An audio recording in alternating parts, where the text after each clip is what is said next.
Hello friends, I am Sarah. I'm Vicky. Welcome to Moral Story. Welcome to Moral Story. If you were to say that a band of robbers stopped a moving train and looted 2.6 million euros, you would think this is something cinematic, but such an incident has happened in this world. This too has happened not now but in 1963. Come see the full story of this incident. Let's go into the video. Let's go into the video. On August 7, 1963, a train was ready to depart from Glasgow, London, to Austin. The train was scheduled to leave at 6:50 p.m. and reach Austin at 3:59 a.m. the next day. A total of 12 compartments were attached to this train. A box in it is a post office box. Due to the lack of technological advances in those days, people made many exchanges through the post office, including information exchange, money transfer and material exchange. So in the UK there will be a post office that travels everything on long distance trains. They will collect all the mails collected in certain areas and load it on the train. So loaded, the mails will be sorted by town and delivered to the destination by train. All local post offices will split the mail and send it to the specified address. Post offices traveling in this way were very active in England at that time. A whole box on the train will be reserved for the post office. As many as 72 people were allowed to travel in one compartment, so 72 post office employees traveled in that compartment. The train was driven by Jack Mills.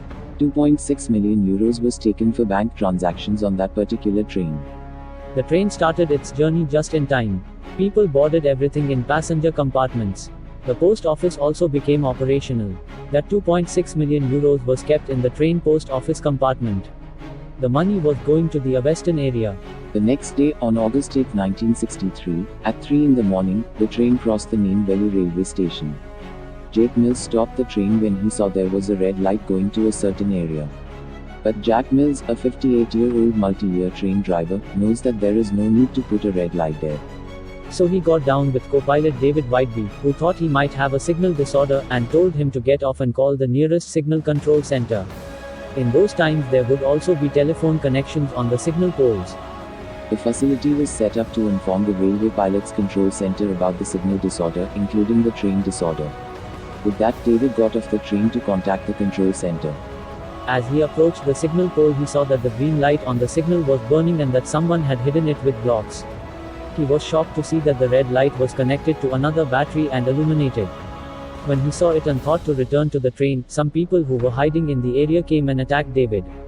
They then boarded the train and attacked Jack Mills as well. After that, the next few mysterious people came towards the train. Their aim is to loot 2.3 million euros in cash on the train. The gang of 15 decided to board the train and rob it. The mob was led by Bruce Richard Reynolds and acted as the mastermind of the robbery. The robbers split into two factions and boarded a locomotive and a post office compartment. The robbers entered the post office compartment and threatened the occupants with weapons. At the same time, the robbers got on the train engine and decided to take the train near the bridge. There was also a train pilot in the robbery crowd. But he could not run that train because it was a new model train. So Jack Mills, who was battered by the band of robbers, started the train. The train stopped right on the bridge. The robbers then robbed the train of about 128 bags of cash and loaded them into a truck parked under the bridge. Reynolds' plan is to take only 30 minutes to do all this. The robbers escaped from the scene after about 120 bags were loaded on the train in 30 minutes. The bags he looted weighed only 2.5 tons. The band of robbers who loaded it escaped from the area. Post office staff then reported the incident to the train control center and their superiors. The next day the news spread throughout the town. Headlines in the newspapers. People all started talking about this incident. Police are actively investigating the case. Police collected all traces of the incident.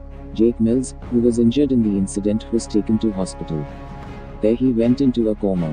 So the police did not have enough information about these robbers. In this situation, the police began to monitor the isolated areas outside the city, thinking that the thieves may have been lurking in the suburbs. Police received information that some mysterious persons were roaming in Leatherslide, about 30 kilometers from the scene of the incident. When the police went there, they found the bags carrying the stolen money lying empty. With this, they found out that the robbers were here. A subsequent police investigation revealed that the occupants of the area were members of the Richard Reynolds team. Following this, the police went in search of him and arrested him. But he did not get any of the looted money. Later investigations revealed that not only 15 people were involved in the robbery but 2 others provided information and helped them. And Reynolds spat out all of the incident in the police investigation. But he said he had no money. Police arrested one by one the robbers who accompanied him. But the police could not identify only the second person who was said to have given the information. Renault himself does not know who it is. The information obtained from him has confirmed that the money mentioned in the train is coming. So 16 people were arrested in this case. Meanwhile, when former train pilot Ronald Pix was arrested, he said he had asked some more people to join the robbery crowd, but they refused. But he said they refused. They were also questioned by police. But they were not arrested because there was nothing wrong with them. The trial was then held in court and the court sentenced the meeting to about 10 years to 15 years. According to it, the robbers were imprisoned. But none of those arrested were able to seize any of the looted money. They all replied that they all did not know about the money. 50 years after the incident, no one has been able to trace where the money went. And to this day, the mysterious person who gave them important information has not been found. This is seen as the first train robbery in the world. The robbery was talked about all over the world. Various technologies were introduced for safety on trains after this robbery. To this day, everyone is talking about this incident under the name of Great Train Robbery. The lawsuit was probably funded by a number of lawsuits. If we are looking at this as a news story to this day, it is because the cinematography in it is so enjoyable and some things always scare us. What do you think of this Great Train Robbery? Tell us your thoughts in the comments. Thanks for watching. Thanks for watching.